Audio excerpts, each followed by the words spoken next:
क्या आप जानते हैं आखिर भगवान शिव को क्यों कहा जाता है त्रिपुरारी? जाने इसके पीछे की रहस्यमयी कहानी। नमस्कार, मार्तंड ज्योतिष केंद्र में आपका स्वागत है। मैं हूँ मनीषा श्री। धार्मिक पौराणिक कथा के अनुसार तारकासुर नाम का एक राक्षस था। उसके 3 पुत्र थे, तारकक्ष, कमलाक्ष और विद्युन्माली। भगवान शिव के बड़े पुत्र कार्तिकेय ने तारकासुर का वध किया। अपने पिता की हत्या की खबर सुनकर तीनों पुत्र बहुत दुखी हुए। तीनों ने मिलकर ब्रह्मा जी से वरदान मांगने के लिए घोर तपस्या की। ब्रह्मा जी तीनों की तपस्या से प्रसन्न हुए और बोले कि मांगो, क्या वरदान मांगना चाहते हो? तीनों ने ब्रह्मा जी से अमर होने का वरदान मांगा, लेकिन ब्रह्मा जी ने उन्हें इसके अलावा कोई दूसरा वरदान मांगने को कहा। तीनों ने मिलकर फिर सोचा और इस बार ब्रह्मा जी से 3 अलग नगरों का निर्माण करवाने के लिए कहा, जिसमें सभी बैठकर सारी पृथ्वी और आकाश में घूमा जा सके। 1000 साल बाद जब हम मिले और हम तीनों के नगर मिलकर एक हो जाएं और जो देवता तीनों नगरों को एक ही बाण से नष्ट करने की क्षमता रखता हो, वही हमारे मृत्यु का कारण हो, ब्रह्मा जी ने उन्हें यह वरदान दे दिया। तीनों वरदान पाकर खुश हुए।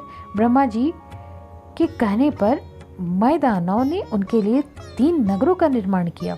तारकाक्ष के लिए सोने का, कमला के लिए चांदी का और विद्युन्माली के लिए लोहे का नगर बनाया गया। तीनों ने मिलकर तीनों लोकों पर अपना अधिकार जमा लिया। इंद्र देवता इन तीनों राक्षसों से भयभीत हुए और भगवान शंकर की शरण में गए।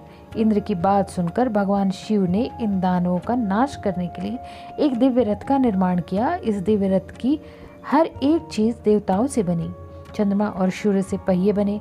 इंद्र, वरुण, यम और कुबेर रथ के चाल घोड़े बने। हिमालय धनुष बने और शेषनाग प्रत्यंचा बने। भगवान शिव खुद वाण बने और वाण के नोक बने अग्निदेव। इस दिव्य रथ पर सवार हुए भगवान शिव भगवानों से बने इस रथ और तीनों भाइयों के बीच भयंकर युद्ध हुआ। जैसे जैसे ये तीनों रथ एक सीध में आए, भगवान शिव ने बाण छोड़ा और तीनों का नाश कर दिया। यह वध कार्तिक मास की पूर्णिमा को हुआ, इसलिए इस दिन को त्रिपुरारी पूर्णिमा या त्रिपुरी पूर्णिमा के नाम से भी जाना जाने लगा।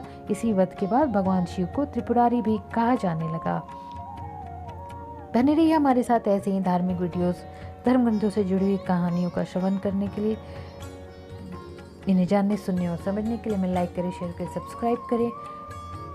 अपने बहुमूल्य कमेंट बॉक्स में अवश्य लिखें। बेल आइकन दबाना बिल्कुल ना भूलें और हमें फॉलो करते रहें। धन्यवाद।